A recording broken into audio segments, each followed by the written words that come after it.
So do you eat basturma every day or no? Almost every day. Almost every day. So everybody here in Armenia eats it almost every day? Yeah. It's like a staple, right? Basturma. I mean, eggs, that's a different twist on it.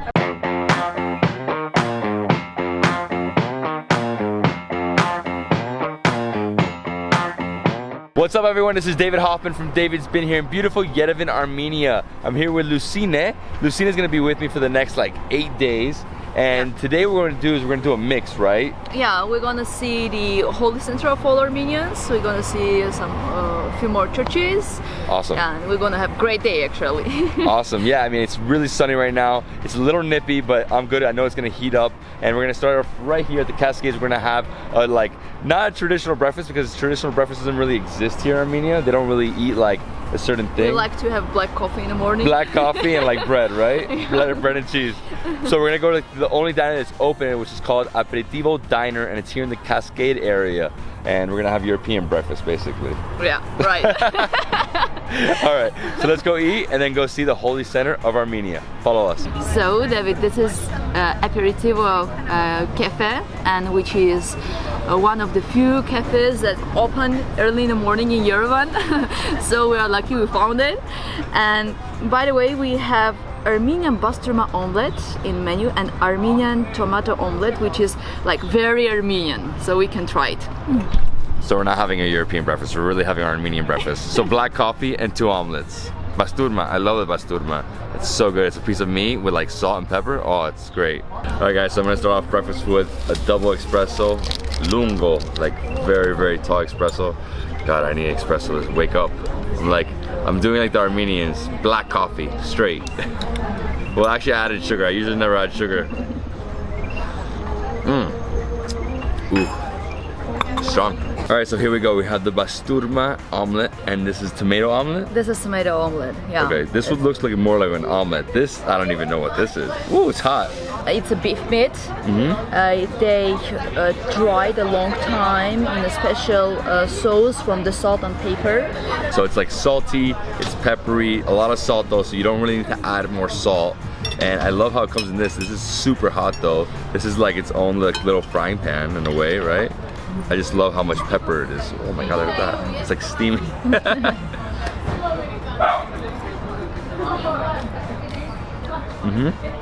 The secret is to understand how much salt you need to add to your omelet. You don't need to add any salt.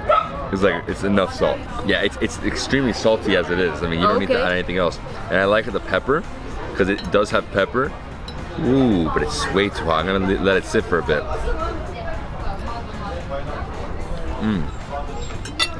You like it? It's basically having like thin cut meat bits all over, right? And this right here, they call it the tava, the pan. Still really hot, and even at home they also serve it in the tava. Woo! Ooh, I like burn my hand. So just going in. Wow. Very fluffy egg, very salty. I like it. It's different. Ooh, look at that. Smoking hot. It's nice. Yeah, I'm not a fan of just eating just regular eggs.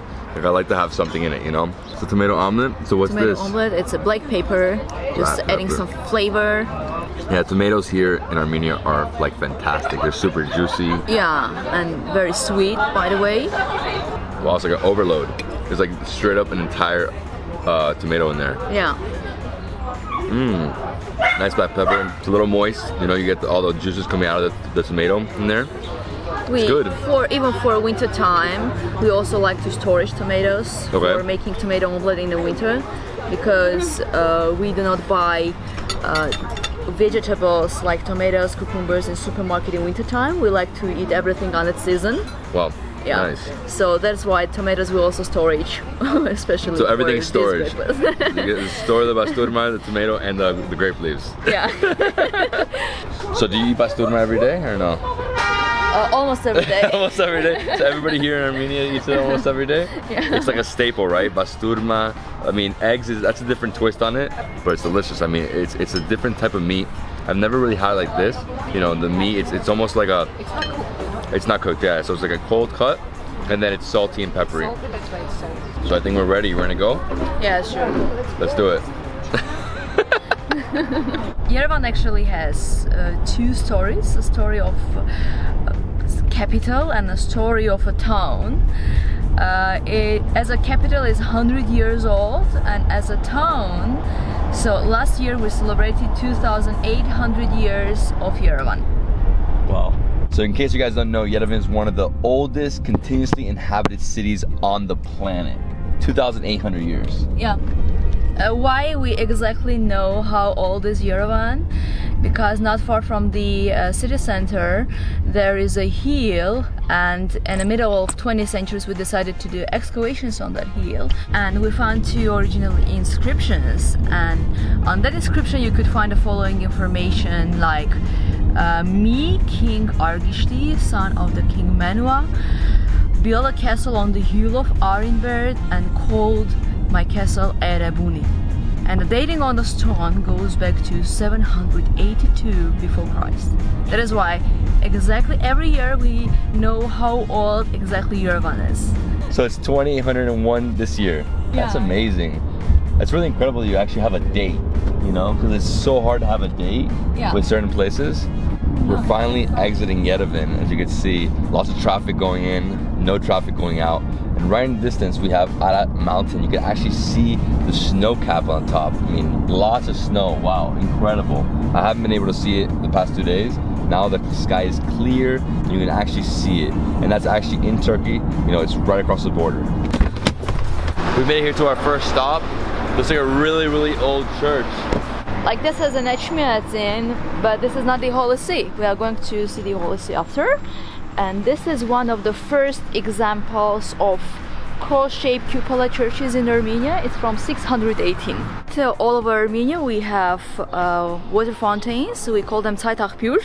We have like a fresh, free water everywhere. They have meaning. Most of them are built in a memory to somebody or something, and they are low. So you can bow down and then drink a water. Bowing down to a memory and then drinking a water. That's one of my favorite things about Yerevan is that everywhere you can get this, right? So if you're thirsty, you don't have to buy water, you just go and drink. Oh man, super fresh water. This is really amazing. I love that story because I didn't know that. I thought it was just water fountains, but there's a meaning to each one. And this is St. Hripsime Church. It's one of the oldest surviving churches in Armenia. It dates back to 618. As you can see, they used a toothed stone, right? The volcanic stone. So lots of different colors, tones. There's over 40 different colors in that rock. This is one of the first examples of cross-shaped cupola churches in Armenia. It's from 618. Main highlights of Armenian architecturing is the constructional solutions we have in our churches, and one of that solutions are these corners on the walls. You can see right here, quite big these ones, by the way. Almost all Armenian churches have these corners, and they are for seismic stability. During the earthquake, during the vibration, they doesn't let the walls to shake much, and they keep the church stable. This like shape right here, so it comes out, it goes around, it goes back in, and the reason for that is to keep it stable in case there's earthquakes. So are there a lot of earthquakes in Armenia? We have quite a lot of earthquakes. Oh yeah, you do? I didn't know that. I didn't know there was a lot of earthquakes. But it shakes all the time. Not big earthquakes, but there are vibrations, underground vibrations we have. So let's go inside the church now and see the crypt of Saint Hripsime. As soon as you enter this church, you can really feel how ancient it is. I mean, really, really old, 1,400-year-old church. And right here to the left, we actually have the original door. Look at this. You have the cross. It was open air, obviously, as you can see. So it had 2 holes here, and right here they probably had, you know, door handle. Yeah, really, really cool. And then over here to the left, we're gonna keep walking, and over here is the crypt. David, follow me, and we are going to see the grave Saint Hripsime, and I will tell you her story. This is Saint Hripsime, and she fled from Rome with other 35 nuns, and Roman Emperor requested for them, especially for her. She was hiding in Armenia, and when our king found her, he fell in love and wanted to marry to her, and she refused. So the king got very angry and ordered to kill all of them. So she was stoned in this area, and then she was buried in here. So after, as you see, we have a church in memory to her. So actually, she is one of the first murderers of Christianity in Armenia. A few years after the passing of Saint Hripsime, the country of Armenia adopted Christianity. So the first country to adopt Christianity. Right after that, they built a small chapel, wooden chapel on top of her grave. And then 300 years later, they built this incredible church. And you were saying this is like a prime example. Very typical architectural style for that era. So like this is basically what medieval churches looked like during that era. Beautiful church, I highly recommend it. And now we're going to another church. What's the next church? Next church is Saint Gayane. Let's go. Let's go. I just learned that this church is part of UNESCO. There's actually 9 UNESCO World Heritage Sites in Armenia. And because Armenia was the first country to adopt Christianity, they have some of the oldest churches. And that's like a super prime example of medieval churches. The cupola, the stone. It's really beautiful. Now let's continue. Let's go see some more churches. So we are in Echmiadzin now. Echmiadzin is the holy center, spiritual center of all Armenians, and the name Echmiadzin means descended the only begotten son. Echmiadzin is one of the ancient capitals of Armenia. There's actually 12 of them. This was one of them. Right now it's a small town, very beautiful, but here are the 2 churches. So we just saw one, the other one's coming up right here to the left. So as soon as you walk into this complex, as you can see, it's a little different from the other church. This one has a garden. So it has a garden to the right and the left, and one of them has tombstones. And who's buried here? There are buried priests and other people that served to this church, and also we have another yard with the gravestones where famous people are buried as well.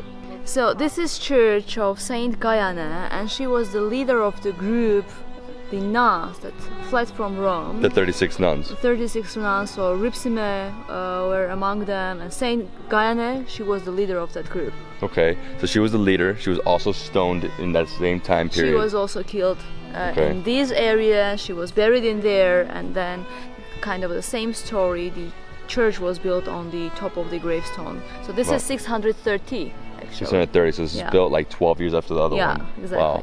Beautiful church, very similar to the other one. It's a little different. This one has like 2 different cupolas to the right, like smaller ones, right? You have the middle one, and then on the right, and then you have like 3 like archways here. Yeah. All right, so let's go inside. Let's see it. This is a 4-pylon dome church. The construction, the style is a little bit different from the first one, but anyway, this is also very typical for that era styles, church styles we had in Armenia. Here we have also tombs for the priests that served to this church. You can find. When you come into any church, you have to be really quiet. Respect. Wow, this place is a little bit different. So her gravestone is this one. You see on your right, and this is a new painting where you find 36 nuns. It's a little different from the other crypts because over here this is not like a tomb where her body is. Over here we just have tombstone like on the wall, not in the center. Over here we have a painting depicting the 36 nuns who fled from Rome, and over here we have another thing. Gayane. That's Gayane? Okay, so that's Gayane. Wow. And this is right under the altar, always under the altar. So as she mentioned before, this is a 4-pillar cupola church, not a cross shape. Very different from the last one. Yeah, it's very different. Yeah, you can see it. I mean, so we have the 4 pillars, you have lots of paintings, you have the altar in the back, and you also have a beautiful light coming in, so it really gives us like a spiritual feeling here. And then over here in the back far left corner, you have a small gift shop. There's some rosaries for sale there, but they also have candles for sale. So, in Christianity, whenever we come to a church, we usually buy a candle, light it, make a prayer for a loved one, and that's it. And yeah, guys, I mean, this is what it's like. Really medieval, really old, really beautiful church. Yeah, I mean, I really like this one. The other one's a little different, but this one's really cool as well. I mean, you see these pillars are just massive, huge stones, and it's really, really old. Again, like 7th century. I'm very glad you liked it. Yeah, no, I love it. I love it. I'm all about churches. Like I can go to a million churches. Anything historical, I'm all about it.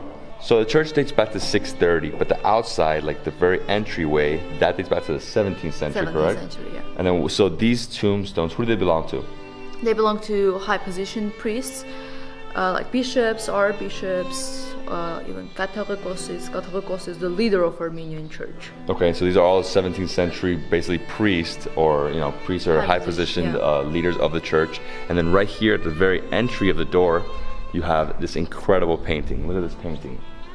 Wow, really beautiful, really old. Another really beautiful detail here is this. You have this really old cross as well. So it's like stone, it's been chiseled away. And this must be, is this 17th century? Yeah, also 17th century, okay. It looks older. This looks like 7th century. It's older. Like, I guess they found it from the yard and they just didn't want it to lose it, so they used it just for the wall. Wow. Yeah, but it really looks very old, like can be 13th century even. 2 medieval churches down, and that one's also UNESCO. So these are 2 UNESCO of 9, right? Yes, and we're going to another UNESCO heritage site, that is Holy Mother Cathedral. It's 2-minute drive. 2-minute drive, yeah. So 3 UNESCO World Heritage Sites in this small of an area. Really amazing. It was literally like a 2-minute drive, not even. Wow, that's it? The entrance? Incredible. These are the main gates of Holy Mother Cathedral, and up in there we see our King Erdad III, who adopted Christianity, and we see our first Catholicos, Gregory the Illuminator. So you can see the sense how they are greeting each other. It's a pretty massive gate, no? Yeah, these are new gates, and part of these gates is open altar right here. Over here to the left, we have a library that was built in 2012 that houses over 70,000 books in 40 languages, correct? Yeah. And you were saying there's a really important book here. The most important book is first printed Bible in Armenian language, and by the way, it was printed in Amsterdam. So the book was printed in 1666. In the early 20th century, there was a genocide in historical Armenia, which is actually part of Turkey today. And during Soviet time, they weren't allowed, like no Armenians were allowed to talk about it. They were basically silenced. Being a part of Soviet Union, we basically were not allowed to announce about it. But we did a huge demonstrations in 1965 in a Republic Square in Yerevan, and we allowed to build the memorial in Yerevan. But before the memorial, we put this cross stone right here in a memory to the victims of genocide. It's 1965 again, and this is like the first official announcement about genocide that it's really happened. David, this is the first official church in the world, and some say oldest cathedral in the world. It was built in 301 when we adopted Christianity. And our first patriarch, Gregory the Illuminator, he had a vision how Jesus Christ descended with the hammer and showed where the Holy Mother Cathedral should be built. So, and he chose this place. We built the cathedral right here from 301 to 303. And unfortunately for us, it's under restoration, but it's actually a good thing because when you guys come, it'll be restored. And besides having the oldest cathedral in the world, they also have the oldest printing house in the Caucasus, which is right here. And you said, what's the date on that? 1771. 1771. And yeah, guys, I mean, that's our tour. We had an incredible day. I mean, it's been like non-stop UNESCO World Heritage Sites. We started off in Yerevan, went to the Aperitivo Café. We had delicious breakfast. Basturma omelet. Oh, so good. You're still talking about it. That's I know. nice. I mean, I love it. I love it. It was so good. It was just, you know, salty, very meaty. I love a little bit of meat in the morning. It's just for me, it's the best. And then after breakfast, we came out here to visit some of the oldest churches on the planet, all UNESCO. This is the oldest cathedral in the world, 301. The other two are from the 7th century, really historical, really significant. So when you come to Yerevan, you have to make your way out here and visit them. Well guys, I hope you love this video. If you did, please give me a thumbs up. Leave me a comment below, subscribe to my channel for more awesome travel content, and we'll see you in the next travel food adventure in Armenia. Peace.